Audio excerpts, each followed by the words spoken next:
Big boss season 9 నిన్న రాత్రి episode పూర్తయిన తర్వాత ఒక షార్ట్ ప్రోమోనైతే రిలీజ్ చేశారు. ఆ ప్రోమోలో ఏం జరిగిందో మనం ఇప్పుడు మాట్లాడుకుందాం. ఇక కిచెన్ డిపార్ట్మెంట్‌లో తనుజ ఫుడ్‌ని సర్వ్ చేసుకుంటూ ఉంటే అక్కడికి దివ్య వస్తుందనమాట. దివ్య వచ్చి తనుజని ఇలా అడుగుతుంది. "తనుజ, ఇప్పుడు నువ్వు ఫుడ్ సర్వ్ చేసుకుంటున్నావు కదా! ఆల్రెడీ ఈ కర్రీని ఎవరో తిన్నట్టున్నారు. ఎవరు తిన్నారు?" అని అడుగుతుంది. "ఏమోరా నాకు తెలీదు" అని తనుజ అయితే సమాధానం చెప్తుంది. అయితే ఎగ్ దోసలతో ఎవరు కర్రీని తిన్నారు అని కిచెన్ నుండి అడుగుతూ ఉంటే అక్కడ ఉన్న ఎవరైతే మాధురి గారు ఉన్నారో, మాధురి గారు సమాధానం చెప్తారు. నేనే తిన్నాను అని ఆన్సర్ ఇస్తారనమాట. సో, ఎగ్ దోసలతో కర్రీ తినే ముందు నన్ను అడగాలి కదా! అంటూ మాధురిని దివ్య అడుగుతుంది. అప్పుడు మాధురి నేను ఎక్కువ తినలేదురా కొంచెమే తిన్నాను అని చెప్తుంది. కొంచెమే తినండి, ఎక్కువే తినండి. అడగకుండా తినడం తప్పే అంటూ దివ్య మాట్లాడుతుందనమాట. సో, అదేంటి కావాలని నువ్వు నాతో గొడవ పడుతున్నావా? అని మాధురి అడిగితే ఇది గొడవ కాదు. ఖచ్చితంగా మీరు ఏదైనా ఫుడ్ విషయంలో తీసుకునేటప్పుడు నా పర్మిషన్ తీసుకోవాలి. తినే ముందు నన్ను అడగాల్సిందే. బిగ్ బాస్ హౌస్‌లో కిచెన్ డిపార్ట్మెంట్‌లో ఏది జరిగినా ఫుడ్ మానిటర్‌గా నన్ను అడిగాకనే చెయ్యాలి అంటూ కరాకండిగా దివ్య అయితే చెప్తుందనమాట. దివ్య చెప్పే విధానానికి మాధురి ఇంకా రెచ్చిపోయి అసలు నీ పర్మిషన్ నేనెందుకు తీసుకోవాలి? నేను తిన్నది కొంచెం కూర. ఆ కూరకి నువ్వు కావాలని ఏవేవో మాటలంటున్నావు. నువ్వు కావాలని గొడవ పడుతున్నావు అంటూ ఇక దివ్య పైన మాధురి అరుస్తూ ఉంటుంది. ఇక్కడ ఎవరు గొడవ పడడానికి రాలేదు. ఏవైనా మాటలు అనాలి, మిమ్మల్ని నేను అనాలి అనుకుంటే అవి బయట చూసుకుందాం. కానీ బిగ్ బాస్ హౌస్‌లో అవన్నీ నడవవు. ఇక్కడ ఫుడ్ విషయంలో ఏది జరిగినా నా పర్మిషన్ తీసుకోవాల్సిందే అంటూ దివ్య చెప్తుంది.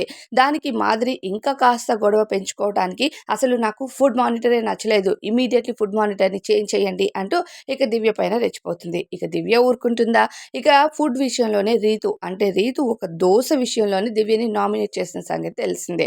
అయితే చిన్న దోస విషయంలో ఫుడ్ సరిగ్గా సర్వ్ అవ్వట్లేదు అనే విషయం పైన నామినేట్ చేసినప్పుడు ఫుడ్ విషయంలో దివ్య ఇక పైన స్ట్రిక్ట్‌గానే ఉండాల్సిందే. అంటే ఈ ఫుడ్ ప్రతి ఒక్కరికి హౌస్‌లో సరిపడా ఉండాలి అంటే ఫుడ్ విషయంలో నాకు నామినేషన్ వచ్చినప్పుడు దానిపైన నేను ఇంకా స్ట్రిక్ట్‌గా ఉండాలి. సో, ఇక్కడ కర్రీ వేసుకునేటప్పుడైనా, దోస వేసుకునేటప్పుడైనా, ఎక్స్‌ట్రా తినేటప్పుడైనా, తినకూడదు అనే వాటిని టచ్ చేసినప్పుడైనా ఖచ్చితంగా ఫుడ్ మానిటర్‌గా నేను ఉండాలి కాబట్టి నేను మాట్లాడతాను. నన్ను చేంజ్ చేసేయమని అడగడానికి, చేంజ్ చేసేయండి అని నా మొఖం పైన అనడానికి మీకు హక్కు లేదు అన్నది దివ్య క్వెషన్ అనమాట.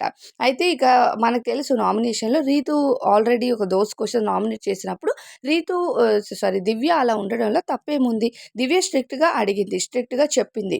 చెప్పినప్పుడు అవునమ్మా నేను తిన్నాను. పర్మిషన్ తీసుకోలేదు. ఆ టైంలో నువ్వు కనిపించలేదు. ఏదో ఒకటి అనాలి. కానీ దువ్వాడ మాధురి గారు మామూలుగా కాదు. అసలు గొడవ పెట్టుకోవాలని ఫిక్స్ అయిపోయారనమాట. గొడవ పెట్టుకొని ఎలా అయినా సరే హౌస్‌లో తను అంటే పెద్ద తలకాయని కొట్టాలి అంటారు కదా! అలా ఏదో ఒక విషయంలో అంటే కిచెన్ డిపార్ట్మెంట్‌లో ఉన్న దివ్యని, ఆ తర్వాతే ఇంకా వేరేగా ఉన్న తనూజనో, లేకపోతే కళ్యాణో ఇలాంటి వాళ్ళందరినీ కూడా డైరెక్ట్‌గా టచ్ చేయాలి, గొడవ పడాలి అన్నదే ఆమె కాన్సంట్రేషన్ అని ఎపిసోడ్స్ చూస్తుంటే అర్థమవుతుంది.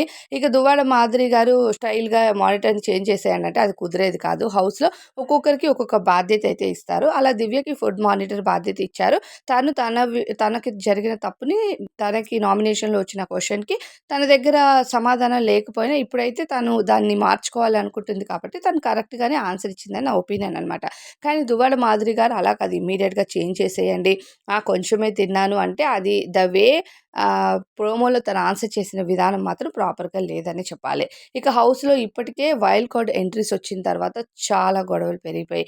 సో, ఆ గొడవల కోసం అలానే లైవ్‌లో జరగబోయే విషయాలు, అలానే ప్రోమోస్‌కి సంబంధించిన నెక్స్ట్ అప్డేట్స్ నెక్స్ట్ వీడియోస్‌లో తెలుసుకుందాం. వీడియో నచ్చితే లైక్